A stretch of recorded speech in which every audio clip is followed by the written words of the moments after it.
Le plan postnatal est disponible en version PDF dans la section L'Extra. C'est aussi un plan que j'apporte à domicile, que je prépare avec les familles lors des services à domicile.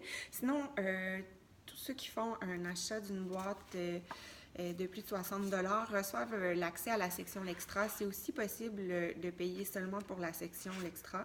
L'Extra. Et le plan postnatal, c'est un outil qui est hyper important pour moi. En version imprimée, ça ressemble à ça. Je voulais faire le tour des sections pour le présenter davantage.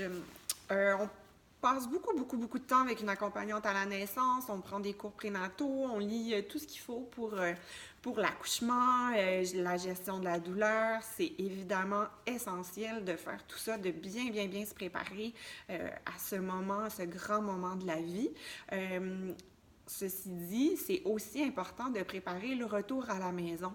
Le 4e trimestre, le mois d'or, le baby moon, il y a plusieurs noms maintenant qu'on donne à la période où on revient à la maison avec le bébé, mais on est encore très peu informé sur cette période-là. Et souvent, quand les situations se présentent, ben on est un petit peu désorienté parfois. Aussi, on passe souvent 2 jours à l'hôpital ou 2 jours à la maison de naissance. Et quand arrive le 3e jour, c'est le 3e jour qu'on rentre à la maison. Et on a ce qu'on appelle le syndrome du 3e jour, où les hormones là, s'enchaînent, se déchaînent. Et puis, là, on se demande qu'est-ce qui se passe. Le bébé aussi là, fait comme réaliser qu'il vient de naître. Donc, c'est des moments un peu plus difficiles. Mais comme il y a très peu de préparation qui est faite, on ne sait pas qu'est-ce qui se passe soudainement. Donc, dans l'extra aussi, il y a des petites fiches informatives sur le retour à la maison avec bébé, l'allaitement des premiers jours, l'alimentation des premiers jours et plein d'autres fiches. Mais là, je vais faire le tour du plan postnatal et qu'est-ce qu'on peut y retrouver. Le préparer, c'est des bonnes discussions à avoir avec son partenaire avant. Pour ceux qui ont, ce sera le 2e enfant, c'est important de planifier le retour à la maison, puis l'arrivée de bébé. C'est important de penser à l'aîné. On y parle ici, par exemple, qui va prendre soin de l'aîné pendant que papa et maman seront à l'hôpital ou à la maison de naissance. C'est des choses à penser à l'avance. Si l'accouchement se passe de nuit, si l'accouchement se passe de jour, j'imagine que les plans ne seront pas les mêmes, mais avant de se cogner le nez à la situation, commencer à y penser quand on est à 39 semaines puis que ça cause un petit stress, c'est un plan qu'on peut faire là, vers le 36 semaines. Il y a beaucoup de livres aussi, des discussions qu'on peut avoir avec le plus vieux. C'est de penser aussi à l'avance à quel moment se feront les présentations. Est-ce qu'on veut amener l'enfant à l'hôpital? Parfois, quand ils sont petits, il y en a qui n'aiment pas les hôpitaux. Des fois, un séjour, c'est seulement 24 heures. C'est possible aussi d'attendre le retour à la maison. Donc, c'est plusieurs discussions à propos de comment ça va se passer avec le plus vieux que vous pourrez vous poser. Donc, c'est un plan que vous remplissez. Vous vous asseyez à table, c'est très relax à remplir. C'est juste que ça permet de répondre à des questions qui vont assurément arriver. Comment on annonce la naissance et les visites? Est-ce qu'on met une publication sur Facebook 2 heures après que le bébé soit né? Est-ce qu'on avise les proches avant? Est-ce qu'on attend le retour à la maison? Est-ce que vous voulez des visites à l'hôpital parfois ou à la maison de naissance?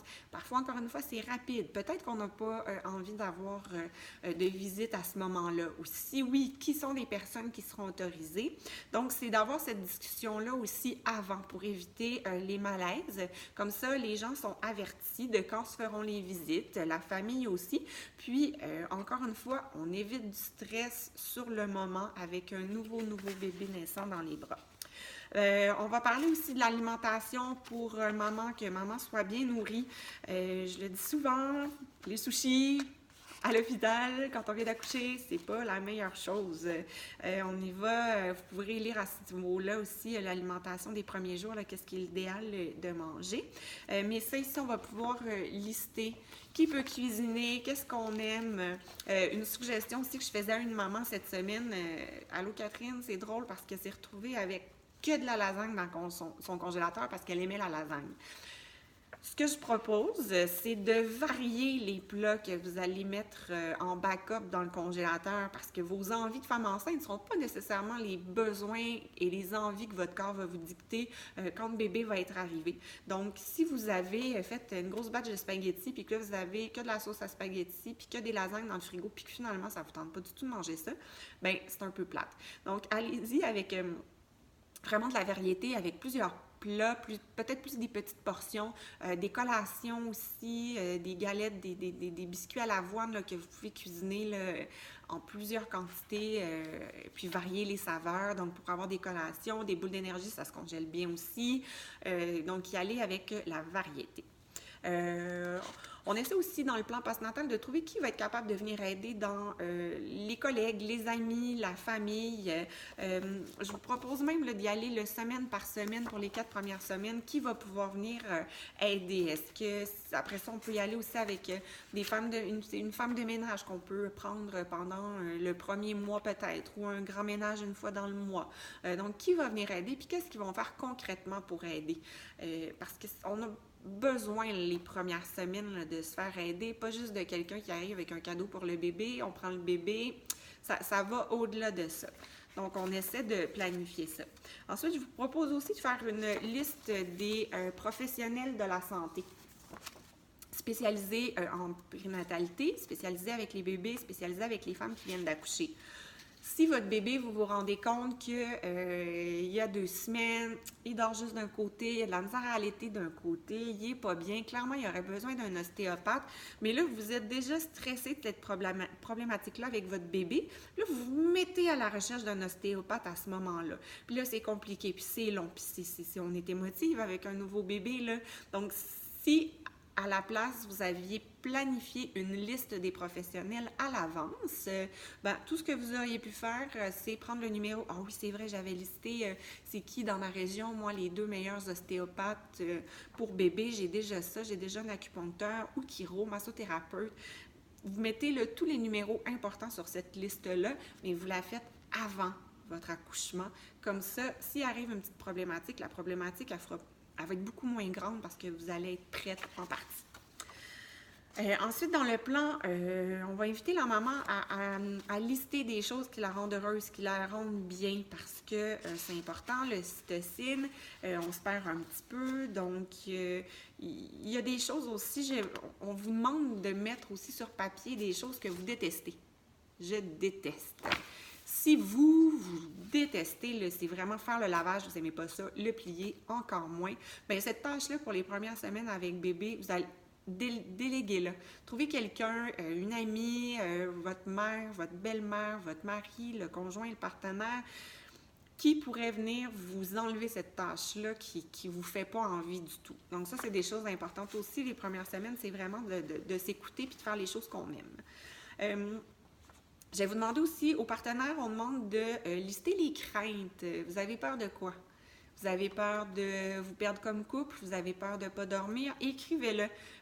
Quand on dit un peu le worst case scénario, là, des fois, ça désarme un petit peu. C'est important aussi d'en parler parce que des fois, sur le coup de la fatigue, on va sortir des choses tout à coup, tandis que si les craintes ont été mises sur papier par les 2 parents à l'avance, mais ça désamorce un petit peu des situations.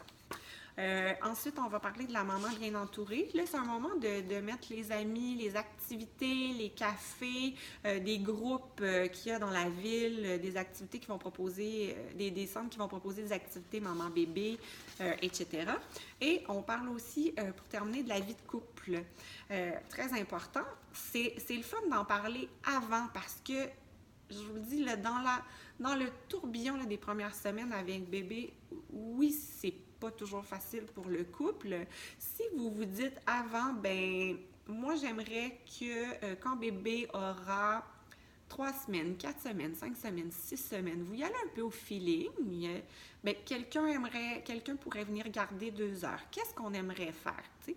Donc, ça n'aura pas besoin d'être long, mais juste de le mettre sur papier. C'est un moment que vous allez attendre aussi, puis vous allez pouvoir le planifier, au lieu de dire, d'arriver sous le choc, puis de dire, Mais là, ça fait un mois que le bébé est né, on sait pas, on n'est pas sorti, on n'a rien fait, on se parle plus, on va plus au resto, on fait plus rien. Des fois, ça peut avoir l'air paniquant de réaliser ça sur le coup. Tandis que si vous vous êtes dit, ben moi, je suis à l'aise, c'est à 6 semaines, je vais être à l'aise de faire regarder pour qu'on fasse une sortie, ben ça sera ça. Il n'y a pas de date magique, il n'y a pas de date parfaite. Puis, ça peut être déplacé, ça peut bouger. C'est juste d'être sensible au fait que vous ayez pensé à vous retrouver. Donc, c'est un plan qui peut être très utile. Et encore une fois, vous le trouvez dans la section l'extra où vous êtes déjà si vous voyez cette vidéo. Si jamais vous avez d'autres questions, n'hésitez pas à m'écrire. Je suis toujours disponible. J'adore ça, jaser de plan postnatal avec vous. Merci.